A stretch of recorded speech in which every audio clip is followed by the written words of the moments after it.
Nous saluons l'Assemblée de l'Éternel au nom de Jésus. Nous saluons tous les frères et sœurs sans exception aucune. Au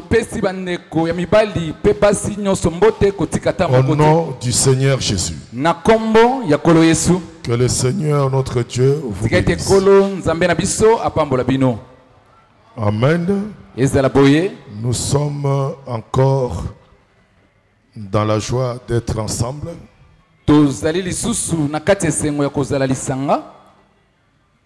Amen. C'est là que Dieu envoie la bénédiction en abondance et la vie pour l'éternité. Dieu ne trompe jamais et il est vivant. Comme nous disions hier, crois en Dieu et confirme la parole de Dieu par la déclaration et tu vas participer à l'œuvre de la création. Parce que Dieu a tout fait avec sa parole. Voilà pourquoi il te donne aussi la parole, afin que tout ce que tu vas faire, tu le fasses avec la parole. Que Dieu vous bénisse. Nous allons nous mettre debout pour la lecture des Saintes Écritures. Et nous allons lire Nombre 21, verset 9. Commençons avec le verset 8. L'Éternel dit à Moïse: fais-toi un serpent brûlant et place-le sur une perche. Quiconque aura été mordu et le regardera conservera la vie. Moïse fit un serpent d'airain et le plaça sur une perche. Et quiconque avait été mordu par un serpent et regardez le serpent d'airain conserver la vie. Que le Seigneur vous bénisse. Vous allez vous asseoir. Je prie Dieu qu'il te donne l'entendement spirituel, que tu sois dans sa présence, que tu ne tournes tes regards ni à gauche ni à droite, que tu ne regardes pas aux choses qui vont te distraire dans ce monde, parce que nous avons la destination. Notre destination c'est vers la rive droite. Nous sommes dans la traversée des grandes eaux. Et si quelqu'un aime Dieu, rien lui barrera la route. C'est comme l'apôtre Paul qui dit: je suis persuadé que plus rien ne me séparera de l'amour de Christ. Sera-ce la faim? Sera-ce l'abondance? Sera-ce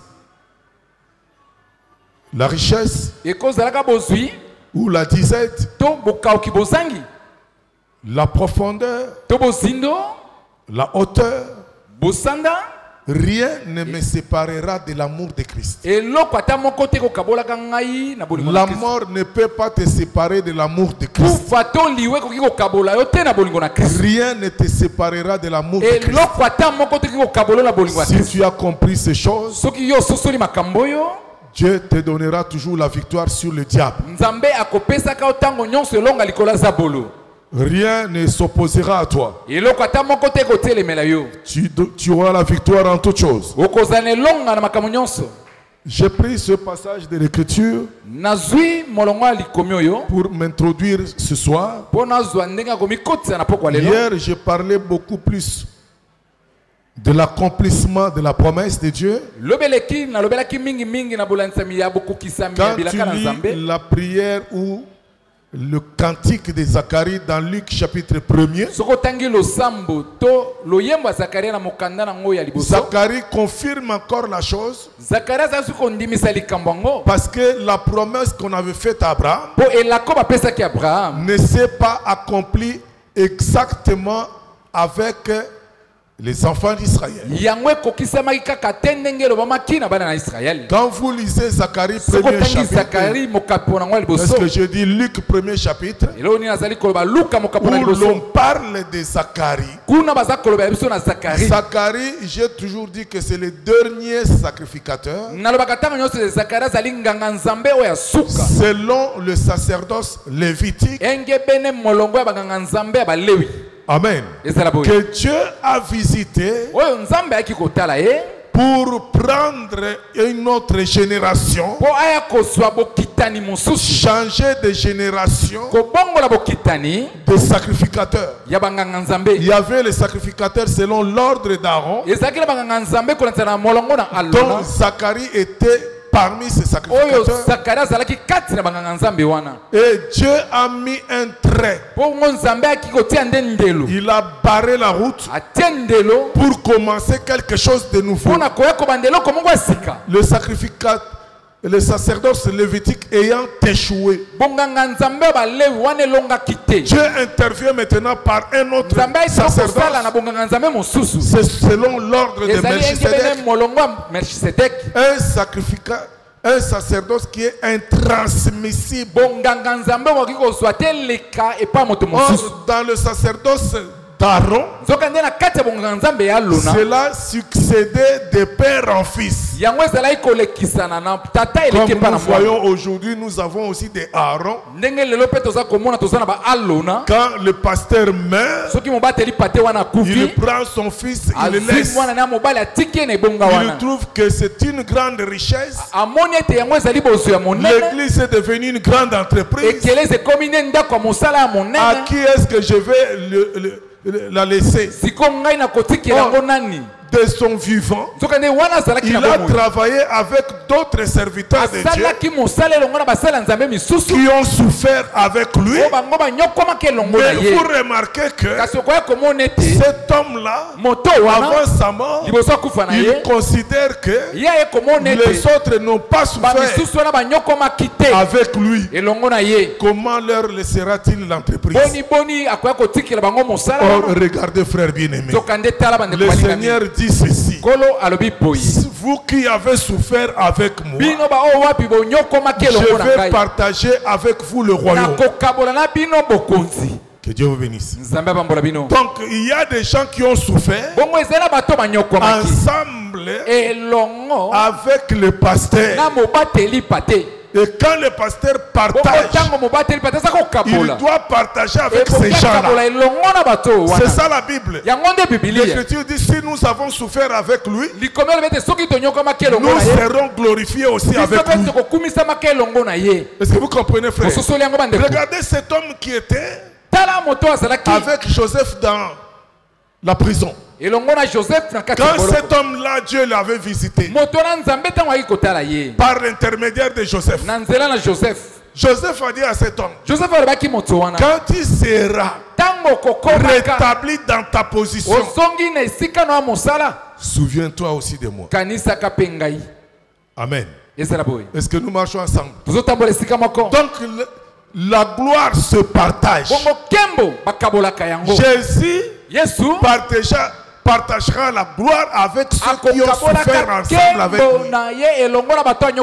Souffrez, frère bien-aimé. Moi j'aime la parole de Dieu, je donne toujours raison à la parole. Est-ce que nous marchons ensemble? Si nous avons souffert ensemble, Dieu nous bénit. Nous avons l'argent. Ceux qui ont souffert avec nous ont aussi leur part. C'est ça la Bible.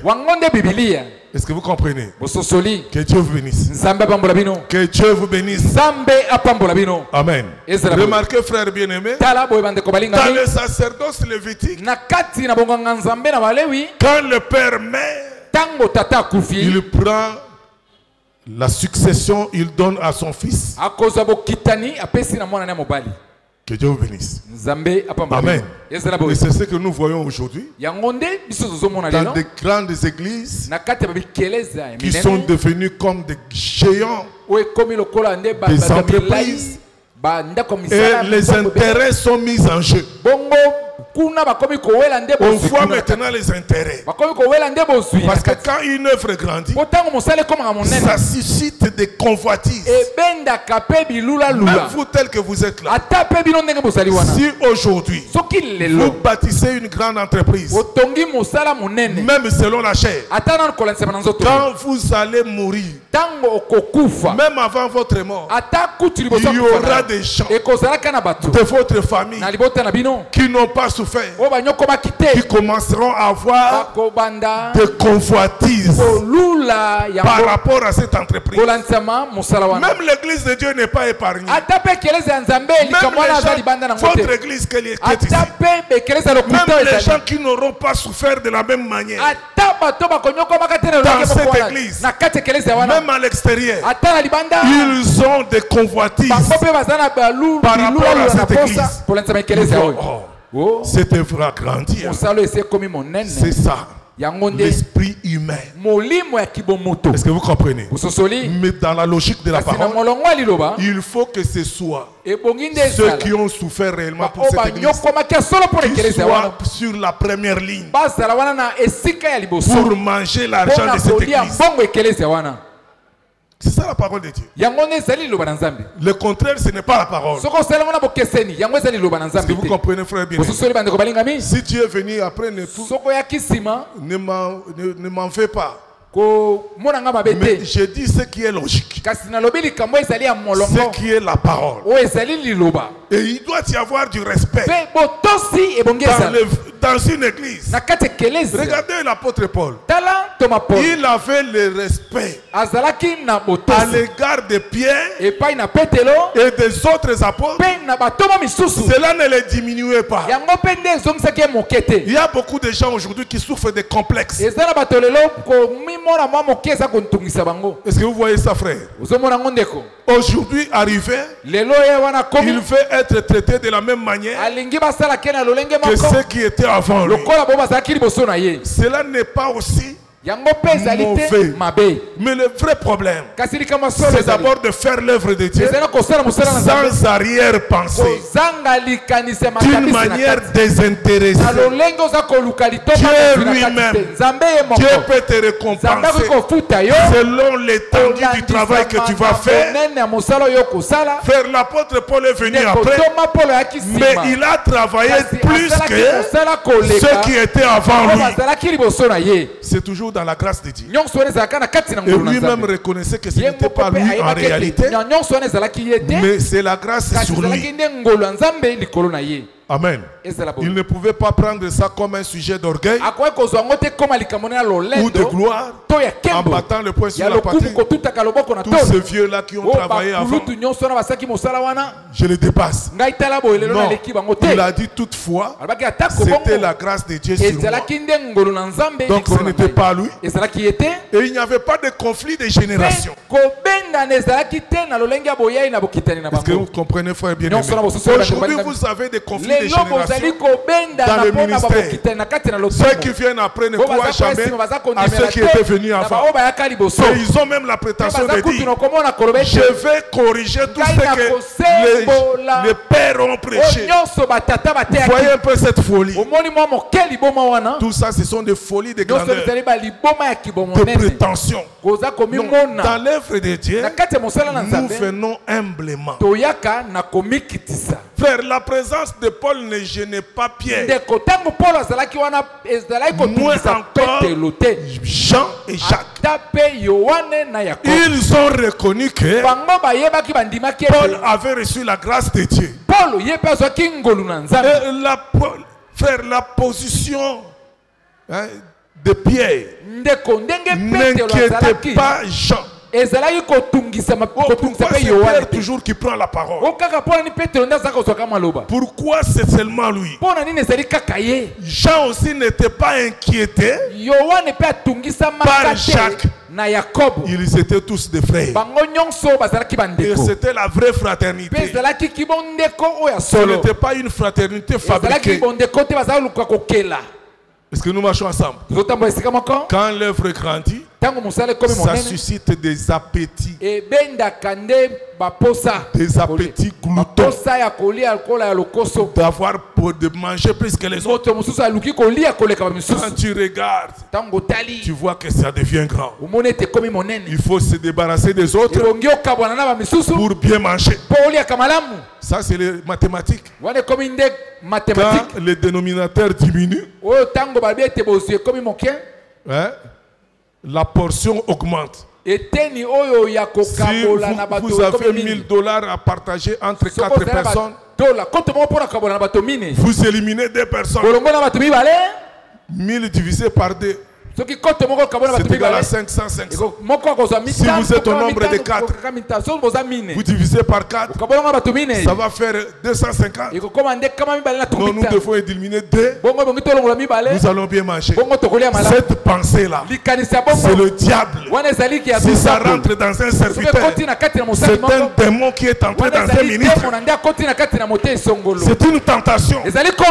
Il ne faut pas être tenté.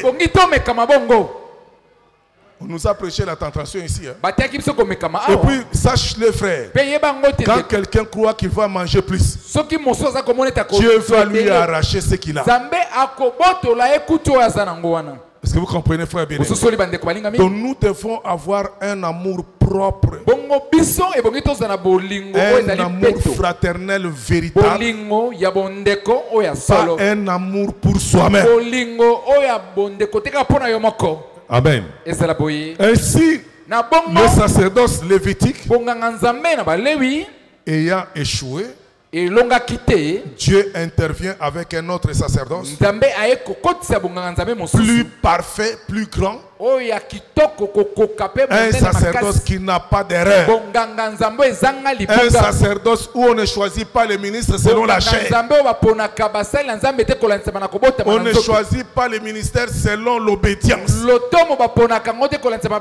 Comme dans un parti politique. Dans un parti politique, on approche que celui qui confesse comme toi. Celui qui te soutiendra. Mais dans l'église, on ne peut pas choisir celui qui te soutient. Si on choisit celui qui te soutient, ou bien on est à la recherche des gens qui vont m'appuyer. Beaucoup de choses qu'on appelle le collège dans certaines églises ne sont pas en réalité des collèges de Dieu. Ce sont en réalité des majorités choisies selon la volonté d'un homme pour soutenir le pasteur. Quand il dit quelque chose, les autres vont dire oui, oui. Même s'ils ont le nom dans le cœur, ils ne vont pas montrer qu'ils ont le nom. Ils vont dire seulement oui. À cause de quoi? Si je dis non, je n'aurai plus le salaire, je n'aurai pas l'argent, je serai marginalisé, je serai écarté. Un tel serviteur, c'est un serviteur du ventre. Il n'est pas le ministre de Dieu. Parce que si tu es dans les collèges, c'est pour servir Dieu et non un homme. Et si une église a un tel collège, cette église-là ne sera pas sauvée. Est-ce que vous comprenez, frère bien-aimé? Si nous avons l'affaire au salut, nous sommes sortis du monde pour aller vers la terre promise, vers le paradis de Dieu. Regardez cet homme qui était avec Joseph dans la prison. Vous savez, une fois sorti de la prison, on l'a rétabli dans ses fonctions de chanson. Or, il était allé pour l'intercession. Parce que Joseph l'a envoyé avec une mission. Sa mission, c'était de parler de Joseph, afin que Joseph sorte de la prison. Même aujourd'hui, Dieu peut te bénir, te donner les moyens et les capacités. Ce n'est pas pour ta famille. En réalité, Dieu te bénit. C'est pour son œuvre. Ta famille vient en deuxième position. Ça, c'est pas facile à avaler. Hein? Amen. Quand Dieu te bénit, c'est d'abord pour son œuvre. Voilà pourquoi nous disons, frère, dimanche, que personne ne reste sur le banc. Quand nous allons faire la collecte là, qu'on appelle, chez nous on appelle ça impôt temple. Un impôt, on ne donne pas selon sa volonté. On t'impose. Tu es assujetti. Donc tu es maté, dominé par la volonté de Dieu. Frère, si tu fais la volonté de Dieu, Dieu va te bénir davantage. Dieu va t'élever davantage. Que Dieu se souvienne de toi, mon frère. Toi qui as une bonne pensée, afin que le dimanche, nous puissions atteindre les assignations. Ce n'est pas pour un homme que nous le faisons. Nous devons le faire pour le Seigneur. Le Seigneur a dit, si quelqu'un me sert, mon Père l'honorera. Remarquez, frère bien-aimé. Amen. Donc, frère bien-aimé, mobilisons-nous. Parce qu'il y aura une bénédiction particulière. Moi, je suis en train de vous cacher beaucoup de choses, mais je vous informe que le Seigneur a déjà répondu du tic au tac. Amen. Je vous garde. Un frère m'a donné le témoignage ici. Il est en train de pleurer. Pendant que je prêchais, pendant que je priais, pendant que je faisais des déclarations. Amen. Dieu a visité les gens. Amen. Dieu est en train de visiter les gens. Dieu visite son peuple. Il faut que tu crois ça. Que chaque fois que tu viens ici, c'est pour que Dieu te visite.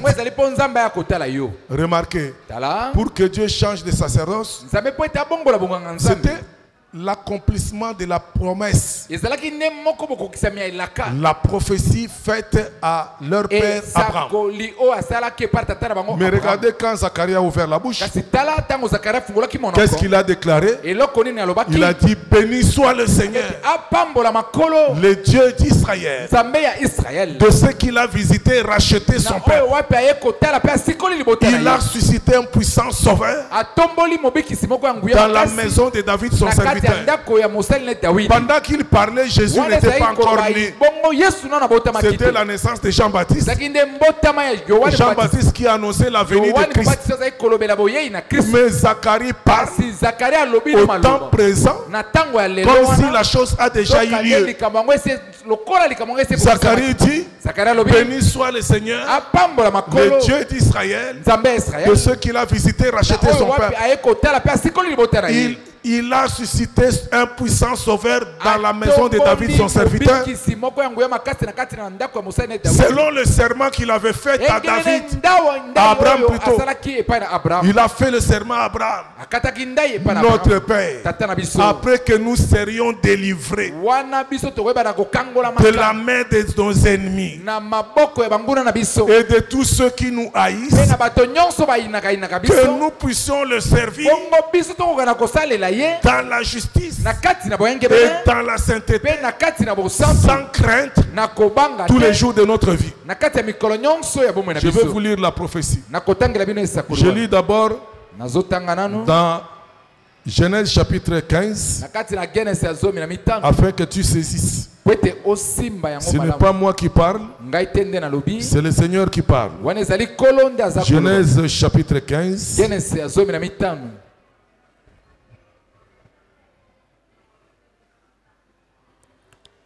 Je crois que c'est le verset 13.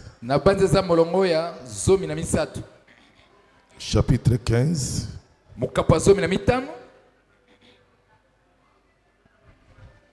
Verset 13e. Et l'Éternel dit à Abraham, sache que tes descendants seront étrangers dans un pays qui ne sera point à eux. Ils y seront asservis et on les opprimera pendant 400 ans. Mais les jugerai la nation à laquelle ils seront asservis. Et ils sortiront ensuite avec de grandes richesses. Amen. Prenons maintenant Luc chapitre 1er. Et nous lirons à partir du verset 68. Luc, premier chapitre. 68e verset. Que dit l'Écriture? Zacharie, son père, fut rempli du Saint-Esprit. Et il prophétisa en ces mots. Béni soit le Seigneur, le Dieu d'Israël, de ce qu'il a visité et racheté son peuple. Et il nous a suscité un puissant sauveur dans la maison de David, son serviteur. Comme il l'avait annoncé par la bouche de ses saints prophètes des temps anciens. Un sauveur qui nous délivrait de nos ennemis et de la main de tous ceux qui nous haïssent.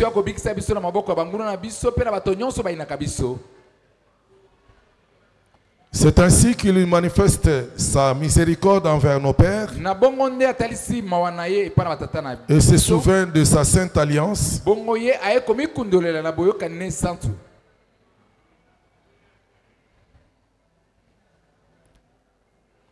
Amen.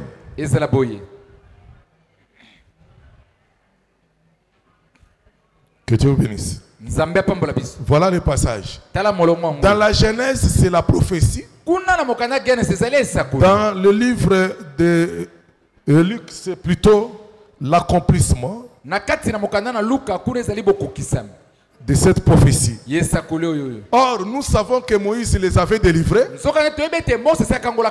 mais ce n'était pas parfaitement l'accomplissement de la prophétie. C'était l'image de cette prophétie. Est-ce que nous marchons ensemble? Dieu a accompli cette prophétie-là, je peux dire en partie. Oui, ils sont sortis de l'Égypte pour aller dans le pays de Canaan. Mais remarquez qu'en entrant dans le pays de Canaan, ils n'étaient pas totalement libres. Dieu devait intervenir avec un sacerdoce beaucoup plus parfait, où ils seront réellement libres dans leur conscience. Ici, la liberté commence dans la conscience. Et il fallait qu'il y ait un sacrifice parfait. Car le sacrifice, selon la loi, c'était des sacrifices qui couvraient le péché. Voilà pourquoi quand le Seigneur arrive, l'Écriture dit que voici l'agneau de Dieu qui ôte le péché du monde, pour confirmer que le sang de taureau et de bouc n'ôtait pas le péché, mais le sang de l'agneau qui est Christ enlève le péché depuis sa racine jusqu'aux branches, pour te permettre de marcher dans la justice et la sainteté tous les jours de ta vie. Est-ce que nous marchons ensemble? Tu dois comprendre ces choses. Tu dois comprendre ces choses. C'est en comprenant que Dieu va te guérir, Dieu va te délivrer, Dieu va te bénir. La promesse est que un puissant sauveur va arriver. Et si on confirme Zacharie sous l'onction du Saint-Esprit, il prophétise en disant Béni soit le Seigneur, le Dieu d'Israël, de ce qu'il a visité et racheté son peuple. Donc le véritable agneau qui nous a rachetés, c'est le Seigneur Jésus. Il a donné de sa vie. Pourquoi? Parce que le Seigneur n'était pas né du sang humain, mais du sang de Dieu lui-même. Le sang de taureaux et de boucs ne peuvent pas enlever la conscience du péché. Voilà pourquoi, frère, le combat que nous avons, c'est de te faire comprendre que Dieu doit commencer par délivrer ta pensée. Une fois ta pensée délivrée, le corps tout entier va aussi obéir. Mais tu es maintenant là où tu es, dans un combat entre la chair et l'esprit. Or l'écriture dit, marchez selon l'esprit et vous n'accomplirez pas les désirs de la chair. Quand l'esprit aura la victoire sur ta chair, en ce moment-là, tu vas dominer le péché. Et cela vient par la parole. Au fur et à mesure tu écoutes la parole, l'écriture dit la foi vient de ce qu'on entend. Quand on dit viens, ça veut dire quoi? Ça veut dire que c'est un processus pour arriver à la foi parfaite, où l'ennemi ne peut plus te convaincre du péché. Cette foi-là vient par la parole. Quand on sème en toi la parole te change de nature. Comme Moïse, lorsqu'il séjournait à la montagne, remarquez, frère bien-aimé, son visage s'est transformé. Nous aussi, je crois que c'est Michael qui a prêché ça ici. Nous sommes transformés en la même image. Cette chose-là vient de Moïse. Quand Moïse écoutait la parole sur la montagne, Dieu le changeait de visage. Donc en réalité, ce que nous sommes en train de faire ici, c'est de te transfigurer, de changer ton visage, afin que tu n'aies plus le visage que tu avais du péché. Car si quelqu'un est en Christ, il est une nouvelle créature. Les choses anciennes sont passées et voici toutes choses sont devenues nouvelles. Frère, si tu passes tout ton temps à écouter les choses du monde, tu seras un mondain. Si tu passes tout ton temps à regarder le film pornographique, tu deviendras un sujet de femmes de nuit et de hommes de nuit, de maris de nuit. Est-ce que vous comprenez? Ce que tu seras pendant la journée, tu le seras aussi pendant la nuit.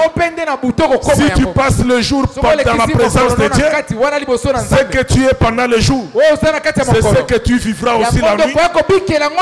Est-ce que vous comprenez, frère bien-aimé? C'est ce que tu vis. Écoute encore, frère. Si tu veux voir la main de Dieu, passe le clair de ton temps devant la face de Dieu, dans la prière, dans la méditation. Dieu doit s'approcher de toi, parce que toi aussi, dans la prière et la méditation, à l'écoute de la parole de Dieu, tu t'approches de Dieu. Dieu s'approchera de toi. Mais les choses que tu suis dans le film vont faire que tu t'éloignes de Dieu. Tu seras en train de reculer comme un pygmée. Vous savez, le pygmée, quand l'homme blanc est venu avec la lumière, le pygmée lui a fait que rentrer dans la forêt. Aussi longtemps que, au fur et à mesure que la lumière avance, lui aussi est en train de reculer dans la forêt équatoriale. Or, l'homme blanc était venu pour le sortir de la forêt, pour lui donner une autre vie. Ainsi, il y a des gens comme ça. Quand Jésus vient avec la lumière, lui, les ténèbres l'attirent. Il recule davantage. Ces gens-là sont comme des pygmées. Ils continuent à porter de feuilles. Ils ont eu ça où? C'est Adam. L'esprit pygmée, c'est l'esprit d'Adam. Quand Dieu venait, il disait Adam, où es-tu? La parole cherchait Adam. Adam reculait toujours dans les figuiers. Et il a fabriqué les premiers habits qui sont restés chez les pygmées. Pourtant, les feuilles. Est-ce que vous comprenez? Donc, cet esprit-là, c'est un esprit chétif. Un esprit qui n'aime pas la croissance. Mais écoute, frère bien-aimé, il faut nourrir l'esprit. Parce qu'il est écrit, l'homme ne vivra pas de pain seulement, mais de toute parole qui sort de la bouche de Dieu. Donc au fur et à mesure qu'on t'enseigne, Dieu prend la place. Plus de place dans ta vie, il chasse les ténèbres. Que l'esprit grandisse et que la ténèbre recule de ta vie. Est-ce que tu comprends? Il y a beaucoup de gens ici que Dieu est en train de chercher. Regardez, frère bien-aimé, l'accomplissement de cette promesse de la part de Dieu, c'était quoi? C'est que Dieu, je t'informe et je répète, Dieu ne fait rien sans préparer. Quand tu viens à l'église, Dieu est en train de te préparer. Par la parole, il te purifie, il te sanctifie, afin que tu sois propre à recevoir quelque chose de la part de Dieu. Si nous venons à l'église, nous nous assemblons, écoute la parole. L'apôtre Paul a fait remarquer les Corinthiens, vous vous assemblez non pour devenir meilleur, mais pour devenir pire. Les Corinthiens, quand ils s'assemblaient, regardez, l'un disait moi je suis de Paul, l'autre d'Apollos, l'autre de Céphas. Il y avait des partis politiques, des partisans de chacun. C'est ça les églises charnelles. Au lieu d'être partisan de la parole, toi quand tel prédicateur monte, tu montres tes couleurs que toi tu es pour lui. Il n'est pas pour la parole. Et il y a aussi des prédicateurs qui prêchent dans cet esprit-là, de manière à attirer des gens derrière eux. Je n'hésiterai pas de dire que ces pasteurs-là n'ont pas la crainte de Dieu. Prendre les gens que Jésus a sauvés pour les mettre derrière toi. Est-ce que toi tu as versé le sang pour ces gens-là? Quand Paul a été adoré, lui et Silas, ils ont déchiré les habits. Ils ont dit, nous sommes les hommes de la même nature que vous. Adorez Dieu. Il faut que Dieu délivre cette église de cet esprit-là. C'est un démon. L'esprit d'adorer un homme. Je termine de prêcher. Vraiment, toi vraiment, avec une bonne salutation, tu prêches très bien. Sans toi, cette église allait mourir. Et moi aussi, quand j'entends ça, je comprends que non. Je suis devenu le Messie, le Sauveur. Nous n'avons qu'un seul Sauveur, c'est le Seigneur Jésus-Christ. Ne vous contentez pas des adorations des hommes. Parce que ces exaltations-là, ça vient toujours. Ça viendra. N'accepte pas ça. Attends le vrai salaire qui vient de la part de Dieu. Les hommes ont louer ce que tu as fait. Est-ce que Dieu a loué ça? Les hommes peuvent te louer, mais Dieu ne te loue pas. Seulement parce que tu es aveugle, tu te contentes de la louange des hommes. Tu es aveugle. Que Dieu t'aide. Amen. Remarquez, frère bien-aimé, dans l'église de Dieu, Dieu seul est le chef et le roi. Les ministres de Dieu sont des responsables, des surveillants, des bergers, comme les évêques. Un évêque, c'est qui? Un évêque, c'est celui qu'on appelle surveillant. Il veille sur le peuple. Il veille sur le troupeau de Dieu. Et un ancien, c'est qui? On a établi évêque et ancien.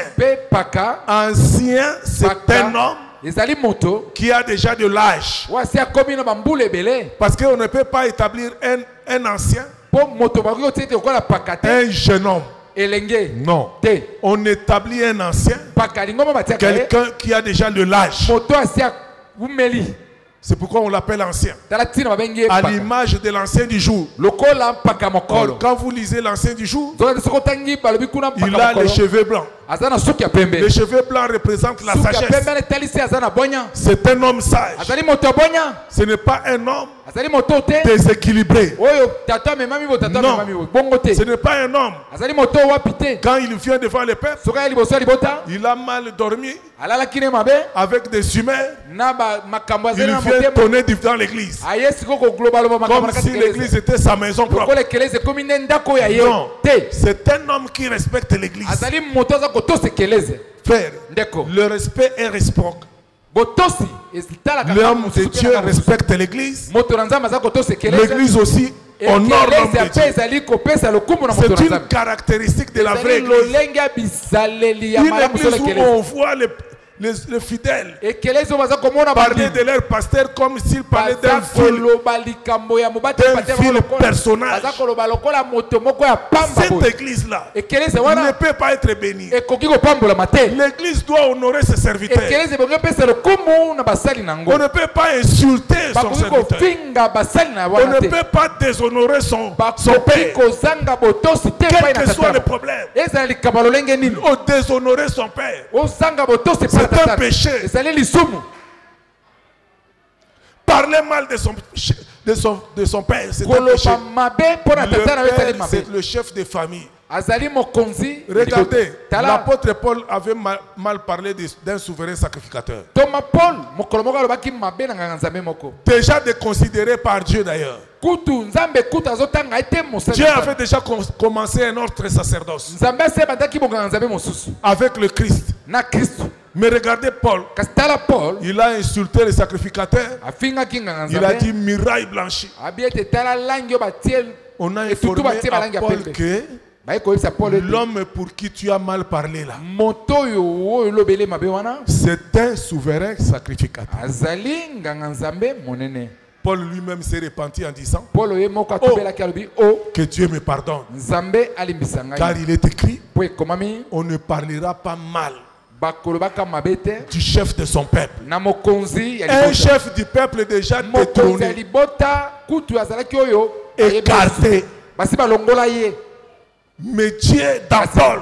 Si je parle d'un homme rempli du Saint-Esprit, je ne parle pas d'un insensé. Un insensé va insulter celui que Dieu a puni.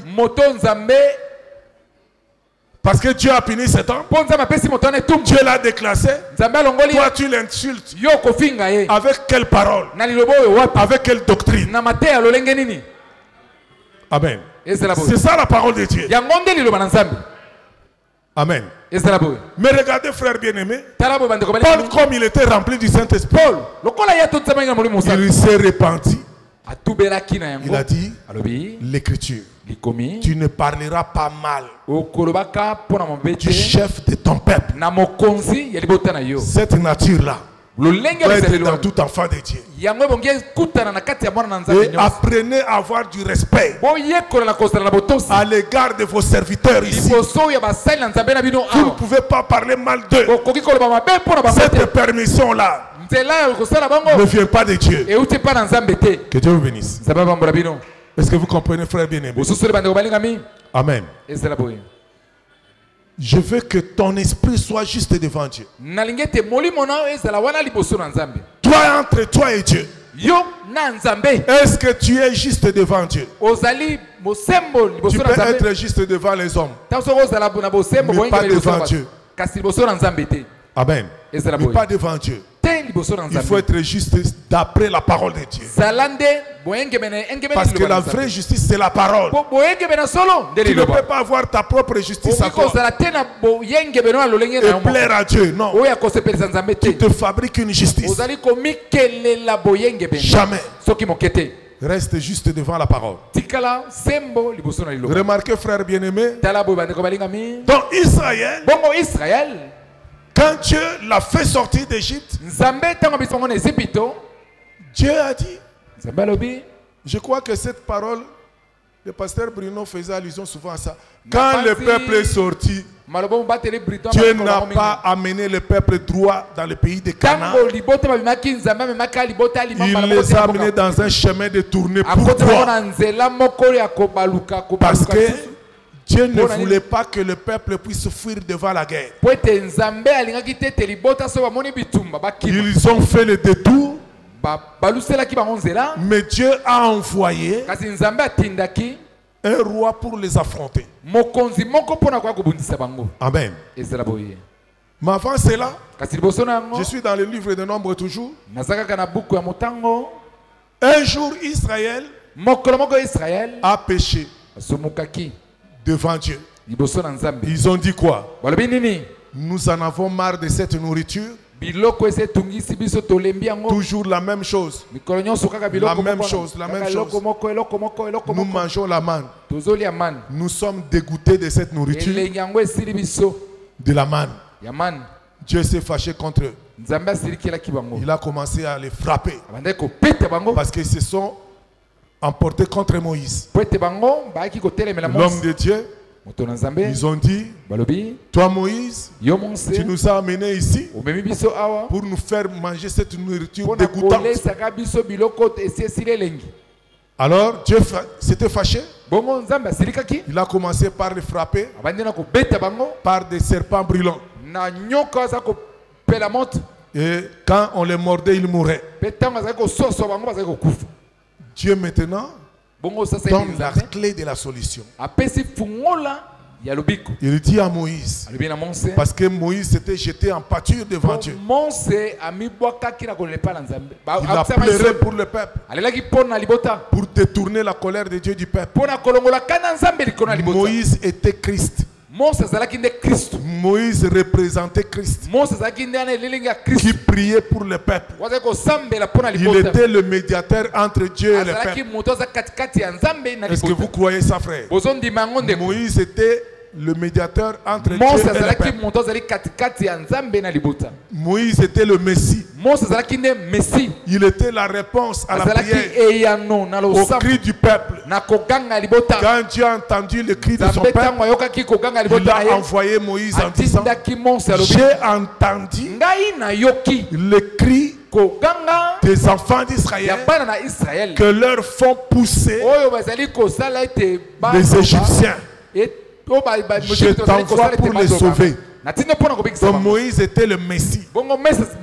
Messie veut dire sauveur. Est-ce que nous marchons ensemble? C'est un ouin, un sauveur. Alors Moïse est descendu pour aller parler au peuple. Il prenait le cri du peuple, il l'amenait devant Dieu. Il prenait les paroles de Dieu pour rassurer le peuple que Dieu est avec vous. Dieu va vous sauver. Vous allez quitter l'esclavage de l'Égypte. Est-ce que vous voyez, frère bien-aimé? Alors quand le peuple est sorti, il lui est arrivé de pécher. Dieu les a punis. Parce que la punition de Dieu, frère bien-aimé, amène le peuple à la repentance. Est-ce que vous comprenez? Quand Dieu te punit, c'est pour t'amener à la repentance. Comme tout enfant, lorsque son père le punit, cet enfant-là ne va pas aller dans la rue. Il retournera toujours vers son père. Un enfant de Dieu, quand Dieu le punit, il retourne toujours vers Dieu. Il n'ira pas chercher le secours du diable. Un enfant de Dieu, lorsqu'il a péché, il doit se repentir. Parce que la repentance, c'est un don royal. C'est le don des enfants de Dieu. Quand Dieu te parle, tu sens que ton cœur te pousse à la repentance. Frère, pour que Corneille se repente avec toute sa maison, c'est là encore une autre chose. Beaucoup de frères et de sœurs n'aiment pas inviter les gens qu'ils aiment à l'église. Mais remarquez, frère bien-aimé, lorsque Corneille a reçu la vision de Dieu, Dieu lui a dit, va chercher Pierre, car il est logé dans la maison d'un certain Simon le corroyeur. Regardez les mécanismes de Dieu. Pierre était en train d'attendre la nourriture, car il était affamé. Il avait faim. Et on lui préparait la nourriture. L'Écriture explique que Pierre attendait la nourriture. Et du coup, il est tombé dans le sommeil. Et le sommeil l'a amené en extase. Il était ravi en esprit. Parce qu'il voyait une vision. Amen. Dieu l'a emporté dans des visions. Dieu a profité du fait qu'il était affamé. Il attend la nourriture dans la chair. Dieu lui donne la nourriture de l'esprit. On lui donne quoi? Une nappe sur laquelle étaient les quadrupèdes, les reptiles, les animaux impurs. Dieu lui dit, tue et mange. Pierre refuse en disant, jamais une chose impure n'est entrée dans ma bouche. Dieu dit, je te l'ordonne, tue et mange. Pierre refusait. À chaque fois que la nappe venait, la nappe venait et rentrait dans le ciel 3 fois. Ensuite, Pierre s'est réveillé. Il n'avait pas l'interprétation de la vision. Frère, ce n'est pas parce que toi tu es prédicateur que tu auras toujours les interprétations de toutes les visions. Pierre n'avait pas l'interprétation. Mais Dieu parle aussi à Corneille. Envoie les gens chercher Pierre. Pendant que Pierre cherchait l'interprétation, les hommes sont arrivés. Ils demandaient, est-ce que c'est ici que Pierre est logé? Frère, Dieu, quand il prophétise, il est capable de te donner même l'adresse. Dieu est capable de te donner l'avenir et les numéros. Dieu est capable de te donner même les noms de la personne que toi tu ne connais pas, que tu n'as jamais vu. Et Dieu te donne le nom de la personne. Va dans la maison d'un tel qui est au bord de la mer. Il y a un homme qu'on appelle Pierre. Dieu est capable de le faire encore aujourd'hui. Frère, Dieu est capable de le faire aujourd'hui. Tout dépend du temps que tu passes devant la face de Dieu. Si tu passes tout ton temps devant les films de novelas, tu auras les visions de novelas. Si tu passes ton temps dans les choses de Dieu, tu auras aussi les visions de Dieu. Est-ce que nous marchons ensemble? Alors Pierre a reçu ces gens qui lui ont dit qu'il y a un monsieur qui s'appelle Corneille.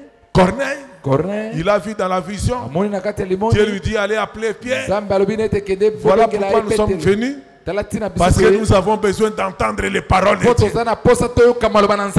On a parlé de Corneille. Pierre a compris que la vision qu'il avait eue de manger, ce n'est pas manger la nourriture charnelle, mais manger, selon Jean chapitre 4, c'est faire la volonté de Dieu et d'accomplir son œuvre. Parce que quand les disciples sont allés chercher la nourriture, à leur retour, ils ont demandé à Jésus de manger. Jésus a dit, j'ai à manger une nourriture que vous ne connaissez pas. Car ma nourriture, c'est de faire la volonté de Dieu et d'accomplir l'œuvre de celui qui m'a envoyé. Donc manger pour un homme de Dieu, c'est faire l'œuvre de Dieu chaque jour de sa vie, c'est ça manger.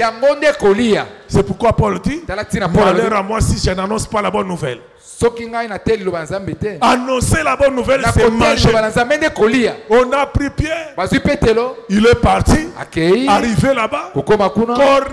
Corneille a invité ses meilleurs amis. Il a dit ça, je dois entendre ces paroles, pas seulement moi, ma famille, mes enfants, ainsi que tous mes amis. Donc il y avait une grande assemblée ce jour-là. J'ai suivi un prédicateur qui dit, vous savez, dans les choses de Dieu, nous avons des pasteurs, quand ils voient les invitations, ils critiquent.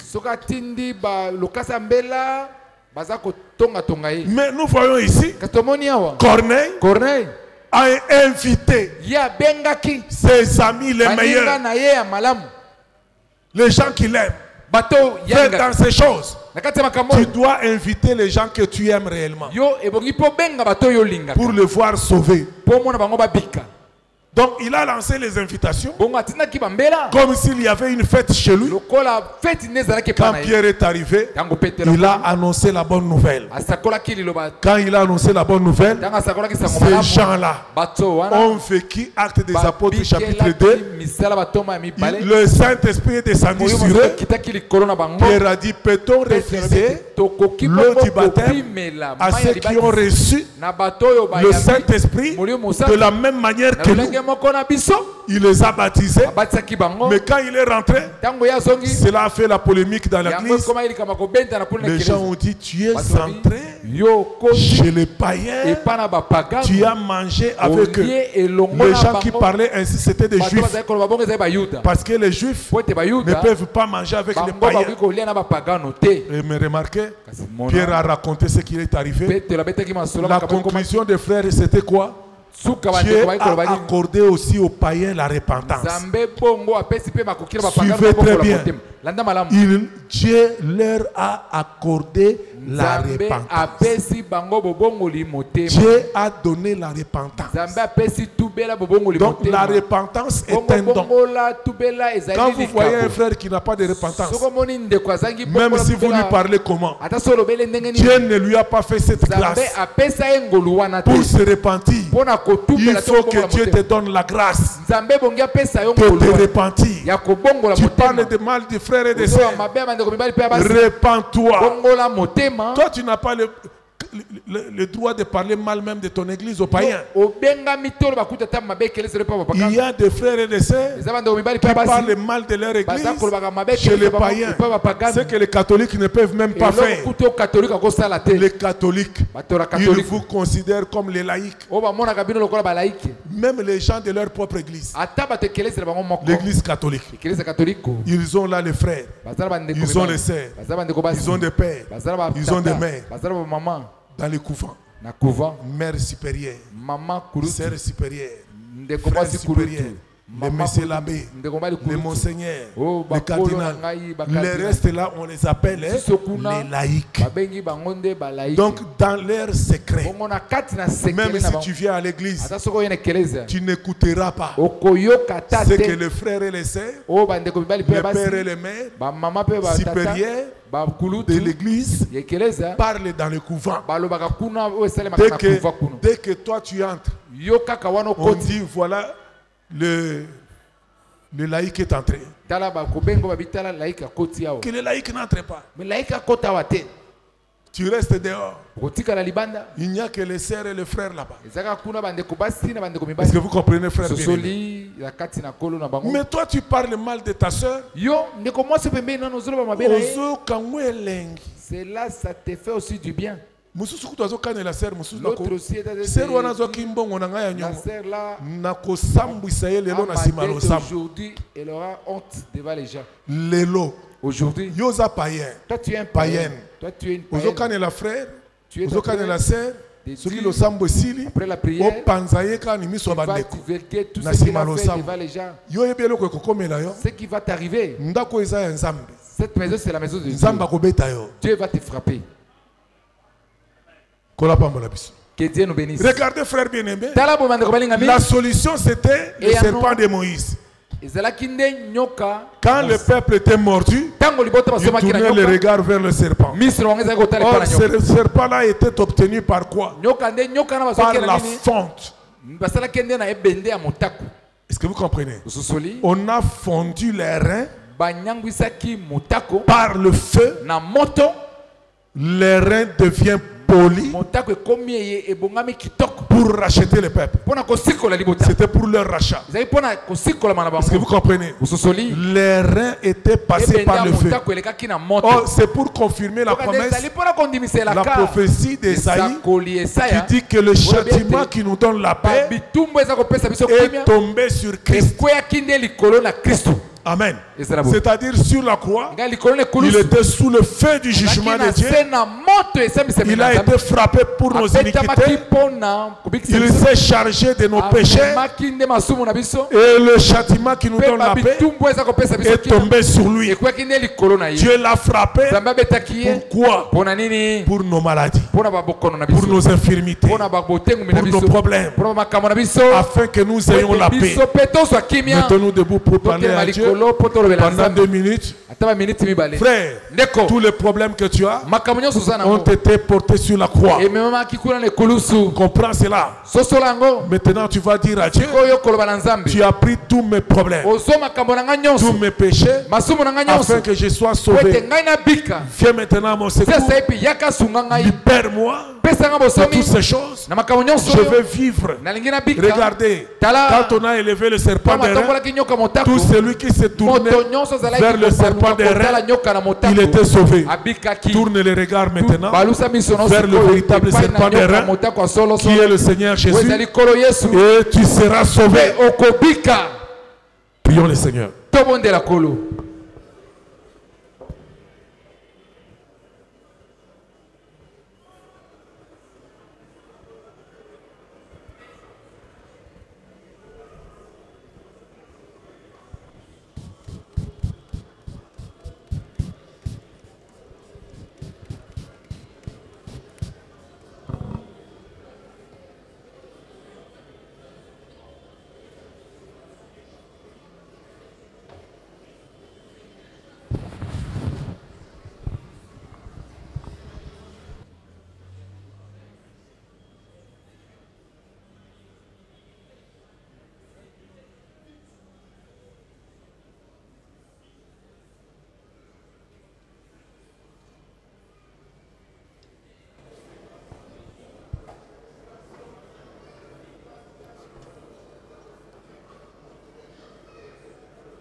To bondeli to lebi biso banso.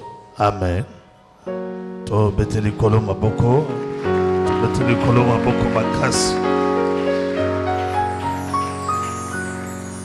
Merci. Nzambe azwa lokumu ye motei malamu. Tozana kodimete atalo samo na biso telemi. Motei ya telemi mais nzambe oyo azalaka motei malamu akokoba toujours côté ya kabiso. Ndeko yo akoti lelo na nasambela na biso